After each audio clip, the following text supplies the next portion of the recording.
मिलते हैं किसी नेक्स्ट वीडियो में। देखिए, अब हम डिस्कस करेंगे पार्टिसिपल फ्रेज के बारे में। यहाँ हम सभी प्रकार के पार्टिसिपल फ्रेजेस जो होते हैं वो कैसे यूज होते हैं, कहाँ यूज होते हैं, वो सब देखेंगे। हर एक चीज की आपको हिंदी देखने को मिलेगी। इसमें कंप्लीट रूल्स जितने भी होते हैं पार्टिसिपल फ्रेज के बारे में वो हम एक एक चीजों को डिटेल में देखेंगे। इससे पहले मैं ऑलरेडी 6 वीडियोस फ्रेजेस के बारे में बना चुका हूँ और टोटल 20 वीडियोस में पढ़ाऊंगा, यानी 20 टाइप्स ऑफ फ्रेजेस पढ़ाऊंगा जो हर एक जगह काम में आते हैं। और अगर आपको इस लेक्चर की पीडीएफ या बाकी सभी लेक्चर्स की पीडीएफ चाहिए A4 साइज में प्रिंटेबल, तो आपको बाहर क्लासेस ऐप पर चले जाना, वहां पर आपको सारी पीडीएफ मिल जाएंगी फ्री ऑफ कॉस्ट। इसके अलावा अगर आप रेने मार्टिन, माइकल स्वान, एसपीएफसी कंप्लीट कोर्स पढ़ना चाहते हैं तो ऐप पर अवेलेबल है, आप जाकर के पढ़ सकते हैं। और यूट्यूब पर जो मैंने 300 प्लस या 400 अराउंड वीडियोस बनाए हैं उनके कंप्लीट नोट्स चाहिए तो वो भी ऐप पर अवेलेबल हैं। आइए समझते हैं कि पार्टिसिपल फ्रेज आखिर में क्या होता है। एक कंप्लीट गाइड है जिसमें आपको हर एक चीज जानने को मिलेगी। अब participle phrase is a phrase.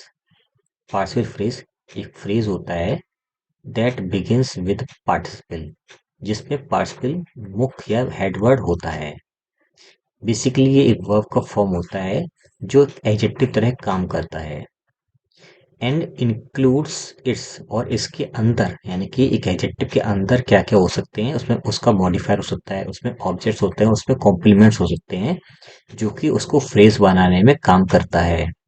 It functions as an adjective, ये किसी सेंटेंस में एडजेक्टिव तरह काम करता है। यह मॉडिफाई करता है किसी नाउन या प्रोनाउन को उसके सेंटेंस में। ठीक है, उसकी हिंदी ही रही। बहुत शुद्ध हिंदी पे मत जाना, नहीं तो आप कंफ्यूज हो जाओगे। यहाँ पर पार्टिसिपल ही मान के चलना।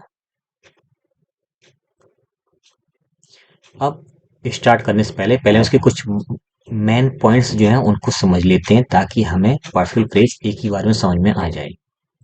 पार्टिसिपल फ्रेज की जो शुरुआत होती है या जो हेड वर्ड होता है उसका पार्टिसिपल होता है, जिसके दो रूप हो सकते हैं, या तो आईएनजी फॉर्म में होता है पार्टिसिपल या थर्ड फॉर्म में होता है, जो किसी सेंटेंस में एज एन एडजेक्टिव तरह फंक्शन करता है। प्रेजेंट पार्टिसिपल फ्रेज जो होता है पहला टाइप का, उसमें आईएनजी होता है जो कि किसी काम के जारी होने के बारे में बताता है। काम अगर जारी है, चल रहा है, तो प्रेजेंट पार्टिसिपल यानी आईएनजी फॉर्म में लिखा जाएगा। अगर काम हो चुका है, ठीक है, तो हम उसके लिए पास्ट पार्टिसिपल यानी कि थर्ड फॉर्म का यूज करते हैं। दोनों के दोनों एडजेक्टिव फॉर्म में यूज किए जाते हैं या एडजेक्टिव तरह यूज किए जाते हैं। बस अंतर ये है कि काम जारी है तो प्रेजेंट पार्टिसिपल आईएनजी फॉर्म, काम हो चुका है तो पास्ट पार्टिसिपल थर्ड फॉर्म, या पैसिव वॉइस में वो काम मतलब पैसिव स्ट्रक्चर लिखना है तो भी थर्ड फॉर्म में ही लिखा जाता है। इसके अलावा एक कॉन्सेप्ट निकल के आता है मिसप्लेस्ड या डेंगलिंग पार्टिसिपल, जिसका मतलब ये है कि बात अगर इस इंसान के बारे में हो रही है और यहाँ पर और भी चीज लिखी हुई हैं, तो ये पार्टिसिपल फ्रेज जो है या तो इससे पहले आता है या बाद में आता है। इसको उठा करके यहाँ यहाँ कहीं लगा दोगे तो ये चीज इसके बारे में बताने लगेगी जो कि इसके बारे में बातचीत हो ही नहीं रही है। तो इसको मिसप्लेस्ड या डेंगलिंग पार्टिसिपल बोलते हैं। इसको सही जगह ही यूज करना। डेंगलिंग या मिसप्लेस्ड का मतलब है गलत जगह लगा देना। यहाँ की जगह यहाँ की जगह यहाँ कहीं लगा दोगे तो वो डेंगलिंग या मिसप्लेस्ड कहलाएगा। अब हम बात करते हैं कि टाइप्स ऑफ पार्टिसिपल, यानी कि पार्टिसिपल फ्रेजेस जो होते हैं वो किस तरह से काम करते हैं।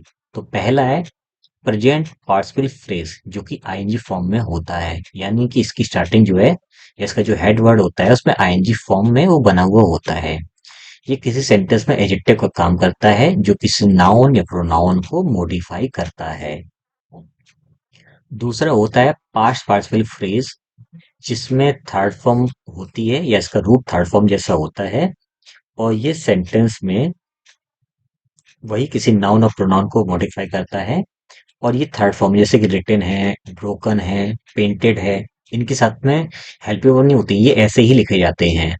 और ये भी किसी नाउन और प्रोनाउन को मॉडिफाई करते हैं, एडजेक्टिव के रूप में मॉडिफाई करना शुरू करते हैं नाउन या प्रोनाउन को। अब बात करते हैं फंक्शन के बेस पर कि ये पार्टिसिपल फ्रेज कैसे काम करते हैं। पहला है एज एन एडजेक्टिव। ठीक है, एडजेक्टिव तौर पे ये कैसे काम करते हैं? जब पार्टिसिपल फ्रेज जो है एडजेक्ट एडजेक्टिव की तरह यूज किया जाता है तो ये डिस्क्राइब करता है किसी नाउन या प्रोनाउन को उस सेंटेंस के अंदर। जैसे पहले देखते हैं हम लोग प्रेजेंट पार्टिसिपल का यूज, एग्जांपल देखते हैं इसका। The girl sitting by the window is my sister. अब मैं जितना पढ़ रहा हूँ उतना ध्यान देना। The girl is my sister, वह लड़की मेरी सिस्टर है। अब वो लड़की के बारे में जानकारी क्या दी जा रही है?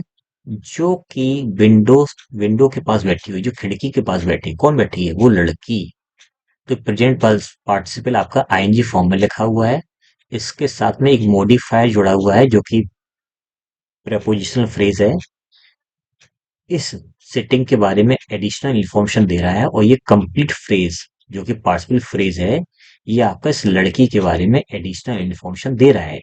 हम इसको ऐसे भी कह सकते हैं कि ये फ्रेज जो है वो लड़की को यानी कि गर्ल वर्ड को मॉडिफाई कर रहा है। अगर हम इसका फुल फॉर्म लिखने चाहें तो इसको ऐसे लिख सकते हैं। The girl who is sitting by the window is my sister. अब यहाँ पर ये एडजेक्टिव क्लॉज है। एडजेक्टिव क्लॉज को जब शॉर्ट में लिखा जाता है तो वो पार्टिसिपल फ्रेज बन जाता है। अब ये एडजेक्टिव क्लॉज जो है ये लड़की के बारे में ही एडिशनल इंफॉर्मेशन दे रहा है। यानी कि खिड़की के पास बैठी लड़की मेरी बहन है, या फिर वह लड़की जो खिड़की के पास बैठी है मेरी सिस्टर है, ऐसे भी कह सकते हैं। अब बात करते हैं पास्ट पार्टिसिपल के बारे में। जैसे कि the book became a best seller. Book जो है वो एक बेस्ट सेलर बन गई है। अब इसमें देखिए फ्रेज कैसे जुड़ा है।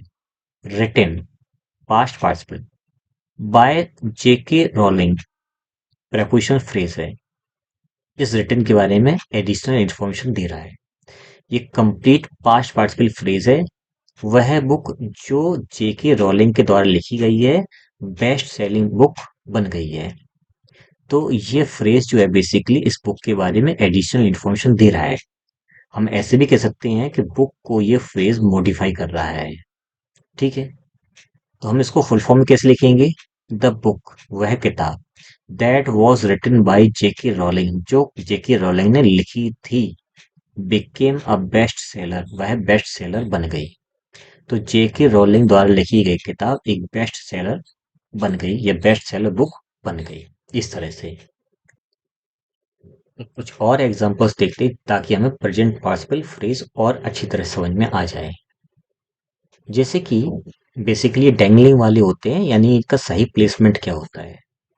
Running down the street he tripped over a stone. सड़क से जब वह दौड़ते हुए आया ना तो पत्थर से ठोकर खा करके वो गिर गया। ये पत्थर से ठोकर उसको लग गई। तो ये सड़क से कौन आ रहा था? तो आंसर है ही। इसका मतलब इसकी प्लेसमेंट बिल्कुल सही है। तो हम ऐसे भी कह सकते हैं कि ही को इस प्रोनाउन को मॉडिफाई कर रहा है ये आगे वाला फ्रेज। एक इसका प्लेसमेंट इसके आगे का है। हम चाहें तो इस पूरे फ्रेज को उठा करके ही और ट्रिप्ड के बीच में रख सकते हैं तो भी सही होगा, क्योंकि तब भी ही के बारे में ही बातचीत कर रहा होगा। अगर हम इसको स्टोन के बगल रख देंगे तो इसका मतलब सड़क से स्टोन आ रहा था, जो कि गलत हो जाएगा। फुल फॉर्म में कैसे लिखेंगे इसको? As he was running down the street, सड़क पर दौड़ते हुए जब वो आ रहा था या सड़क पर दौड़ रहा था, ही ट्रिप्ड ओवर अ स्टोन, तो वह पत्थर से टकरा गया, पत्थर से ठोकर खा गया। एक और देखिए, laughing at the joke she clapped her hands. जब वह मतलब जब वह जोक सुन रही थी तो उसने ताली बजाई। तो ताली किसने किसने बजाई? इस लड़की ने। और जोक किसने सुना? ये हंस कौन रहा था जोक पर? तो खुद लड़की हंस रही थी। तो ये सही प्लेसमेंट है। हम चाहें तो क्लैप्ड और सी के बीच में यहाँ पर इसको लिख सकते हैं। तो मॉडिफाई सी को कौन कर रहा है? ये वाला फ्रेज। फुल फॉर्म में कैसे लिखेंगे? As she was laughing at the joke she clapped her hands. इस तरह से हम इसको लिख सकते हैं। The dog scared the children। Dog ने बच्चों को डरा दिया। कौन सा डॉग? बार्किंग लाउडली, जो जोर जोर से भौंक रहा था। तो ये फ्रेज इसके बारे में बता रहा है। हम चाहे तो इस फ्रेज को उठा करके यहाँ से barking loudly comma the dog scared the children, तब भी सही है। तो डॉग को मॉडिफाई कर रहा है ये वाला फ्रेज। फुल फॉर्म में कैसे लिखेंगे? The dog that was barking loudly, ये एडजेक्टिव क्लॉज बन गया है जो कि बता रहा है इसके बारे में जानकारी। स्केयर्ड द चिल्ड्रन, तेज भौंकता हुआ कुत्ता बच्चों को डरा दिया। ऐसे कर सकते हैं इसको, तेज भौंकते हुए कुत्ते ने बच्चों को डरा दिया। या हम इसको ऐसे भी कह सकते हैं कि वह कुत्ता जो जोर जोर से भौंक रहा था, उसने बच्चों को डरा दिया। अगला, द बेबी नीड्स अटेंशन, बच्चे पर ध्यान देने की जरूरत है। कौन से बच्चे पर?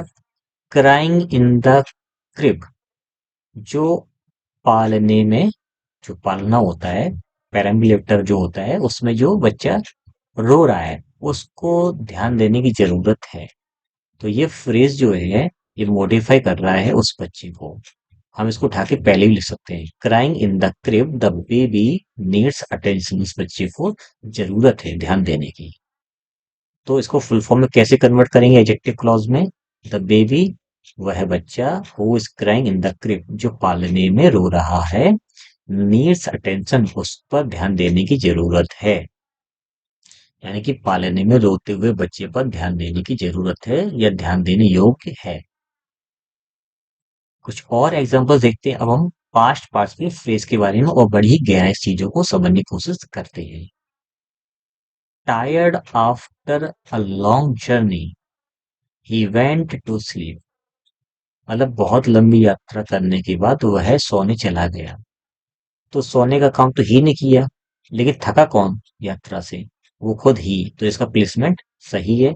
ये मॉडिफाई कर रहा है इस ही को। हम चाहे तो इसके वेंट के बगल में भी लिख सकते हैं और ही से बाद में। फुल फॉर्म कैसे होगा? As he was tired after a long journey he went to sleep. हम चाहे तो इसको ऐसे ही लिख सकते हैं, हैविंग बीन, हैविंग बीन ना कह के बीइंग टायर्ड कह सकते हैं इसको, इस तरह से, बीइंग टायर्ड। तो कभी कभी हैविंग बीन है या बीइंग जो है उनको ओमिट कर दिया जाता है, डायरेक्ट थर्ड फॉर्म से सेंटेंस लिखा जा सकता है इस तरह से भी। उसका शॉर्टर फॉर्म होता है। अगली, द लेटर, वह पत्र, रिटन बाय हर, जो उसने लिखा था, वॉज फुल ऑफ इमोशंस, वो इमोशंस से, भावनाओं से भरा हुआ था। तो आप ध्यान दीजिए, ये वाला जो आपका फ्रेज है पार्ट्स पार्टिसिपल जो कि थर्ड फॉर्म से स्टार्ट है, ये भी पार्ट्स पार्टिसिपल, ये थर्ड फॉर्म से स्टार्ट है, ये भी आपका थर्ड फॉर्म से है। तो ये वाला फ्रेज इस लेटर को मॉडिफाई कर रहा है। बाकी सेंटेंस यहाँ पर लिखा हुआ है। और इसका फुल फॉर्म कैसे लिखेंगे? The letter that was written by her was full of emotions, वह पत्र जो उसने लिखा था वह भावनाओं से भरा हुआ था। तो अब ध्यान दीजिए, ये एडजेक्टिव क्लॉज लेटर के बारे में बता रही है। क्लॉज को कन्वर्ट करके फ्रेज में बनाया गया तो वो भी लेटर के बारे में ही बता रहा है। अच्छा, एक चीज और जो मैं बताना भूल गया हूँ, ये एज से सेंटेंस लिखा हुआ है जो कि रीजन बता रहा है, तो इतना आपका सबऑर्डिनेटिंग क्लॉज है और ये आपका मेन क्लॉज है या इंडिपेंडेंट क्लॉज है। और ये पूरे सेंटेंस को बोलेंगे कॉम्प्लेक्स सेंटेंस, यहाँ पर ये यूज हो रहा है। ये भी आपका कॉम्प्लेक्स सेंटेंस है। इससे पहले जो मैंने सेंटेंस बताए फुल फॉर्म में, उनका भी मुझे बताइए वो किस टाइप के सेंटेंस है और कौन सा पार्ट कौन से टाइप का क्लॉज है। इतना आपका होमवर्क है, कमेंट्स में बताइए। अगला देखते हैं, the window broken by the storm, वह विंडो जो तूफान से टूट गई थी, नीड्स रिपेयर, उसको रिपेयर की जरूरत है। तो ये फ्रेज विंडो के बारे में एक्स्ट्रा जानकारी दे रहा है। फुल फॉर्म में लिखेंगे, the window that was broken by the storm, ये आपकी एडजेक्टिव क्लॉज है, मॉडिफाई कर रहा है इस विंडो को। नीड्स रिपेयर, तो विंडो नीड्स रिपेयर मैंने इंडिपेंडेंट क्लॉज है या कि सबऑर्डिनेटिंग क्लॉज है, कंप्लीट सेंटेंस आपका कॉम्प्लेक्स है। ठीक है। अगली, shocked by the news she couldn't speak, यानी कि खबर सुनकर वो शॉक्ड हो गई और बोल नहीं पाई। तो ये फ्रेज सी के बारे में जानकारी दे रहा है, इसको मॉडिफाई कर रहा है। फुल फॉर्म में कैसे बनाएंगे? As she was shocked by the news, subordinate clause, she couldn't speak, independent clause, full sentence है कॉम्प्लेक्स, ये आपका कॉम्प्लेक्स सेंटेंस है। अब हम की डिफरेंस देखते हैं कि प्रेजेंट पार्टिसिपल और पास्ट पार्टिसिपल में क्या आखिर में डिफरेंस होता है। जैसे कि वर्ब फॉर्म की बात करें तो प्रेजेंट पार्टिसिपल में आईएनजी फॉर्म लगती है, जैसे कि रनिंग है, लाफिंग है, क्राइंग है। और past participle third form use होती है, जैसे कि ब्रोकन है, रिटन है, टायर्ड है। इनको हम बोलते हैं पास्ट पार्टिसिपल। फंक्शन के बेस पे बात करें तो प्रेजेंट पार्टिसिपल ऑन गोइंग, यानी कि जारी एक्शन के बारे में बताती, जो चल रहा है या चल रहा था। और पास्ट पार्टिसिपल बताता है कि वो काम हो चुका था, या वो पैसे स्ट्रक्चर को शो करता है। जैसे कि द बॉय, वह लड़का, प्लेइंग आउटसाइड, जो बाहर खेल रहा है, इज माई फ्रेंड, वह मेरा मित्र है। अब हमने सोचा होगा कि मैंने यहाँ पर है क्यों बोला इस वाले को, इसका टेंस क्या होगा? अगर मैं यहाँ पर वॉज कर दूं तो इसका मतलब क्या होगा? द बॉय, वह लड़का जो बाहर खेल रहा था। इसके अकॉर्डिंग अब मैंने इसको था में ले लिया। मेन वर्ब या हेल्पिंग वर्ब देख करके हम पार्टिसिपल फ्रेज का टेंस तय करते हैं। इस था इसलिए मैंने इसको है से बोला था। ठीक है। अब इसका देखो, प्रेजेंट पार्टिसिपल आईएनजी है। The house built last year, जो पिछले साल बना था। पैसे स्ट्रक्चर यहाँ पर दिए, थर्ड फॉर्म में लिखा हुआ है। इज ब्यूटीफुल, जो पिछले साल बना था ना, वह सुंदर है। तो आप एग्जाम्पल्स, स्ट्रक्चर सब कुछ देख सकते हो, की डिफरेंस इसका याद कर सकते हो कि इस तरह से इसको याद किया जा सकता है। अब कुछ देखते हैं मिसप्लेस्ड मॉडिफायर या डैंगलिंग जो चीज है उसको कैसे रिमूव करते हैं। देखिए, the running sorry running down the street, the stone tripped him, यानी कि गली में सड़क पर दौड़ते हुए पत्थर ने उसे गिरा दिया। तो ये बताइए, ये कौन दौड़ रहा था? क्या ये पत्थर दौड़ रहा था? नहीं। इसका मतलब इसका प्लेसमेंट गलत है। ठीक है। या तुम इसको उठा करके यहाँ लगा दें। ठीक है। लेकिन समस्या क्या है कि पत्थर ने उसको नहीं गिराया, वह पत्थर से गिर गया, पत्थर उसको उसके पीछे नहीं पड़ा था ना, रास्ते में आ गया, वो तो पड़ा हुआ था। तो सेंटेंस भी गलत है। अगर इसका प्लेसमेंट चेंज कर दिया जाए तो उसको कैसे लिखेंगे? Running down the street he stripped over a stone, तो यही दौड़ रहा था और इस यही टकराया, स्टोन नहीं टकराया, ये खुद टकराया। पत्थर हमसे आके नहीं टकराता, हम पत्थर से जाकर के टकराते हैं। तो इस सेंटेंस भी चेंज करना होगा, तब इसका प्लेसमेंट सही माना जाएगा। ठीक है। अगला, डेंगलिंग। डेंगलिंग में वही होता है, जैसे कि अब इसमें डेंगलिंग में क्या है, इसमें सब्जेक्ट नहीं होता है। पार्ट जो मिसप्लेस्ड होता है उसमें सब्जेक्ट होता है, लेकिन वो प्लेसमेंट उसका गलत होता है, या सेंटेंस पूरा गलत हो सकता है। और डेंगलिंग में सब्जेक्ट ही नहीं होता है, तो हमें वो ढूंढना पड़ता है। जैसे कि tired after the long journey, the bed looking inviting, लंबी यात्रा करने के बाद फिर ऐसा लगता है कि अब हमें सोना चाहिए। हिंदी में सही बताइए इसका, लेकिन आपको इसका बताता हूँ ये क्या कह रहा है। तो बेड लुक्ड इनवाइटिंग, अब पहले तो ये बात इसको ठीक मान लो, मान के चलो, लेकिन क्या बेड ने लंबी यात्रा की है? नहीं। अब इसमें यात्रा किसने की है? ना ही है ना शी है, कहीं कोई नाम भी नहीं लिखा है, तो हम ही मान लेंगे। तो हम इसको ऐसे भी कर सकते हैं कि tired after the long journey, और ही अपने तरफ से ले लेंगे। He found the bed inviting. ठीक है। तो उसे ऐसा लगा कि अब सोना चाहिए।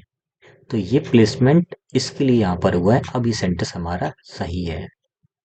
तो इस तरह से हमने पार्टिसिपल फ्रेज के बारे में बड़ी गहराई से देखा है और एक एक चीज को ऑब्जर्व किया है। तो अब मिलते हैं किसी नेक्स्ट वीडियो में किसी नए तरीके के साथ में, और नई नई जानकारियों को हासिल करेंगे।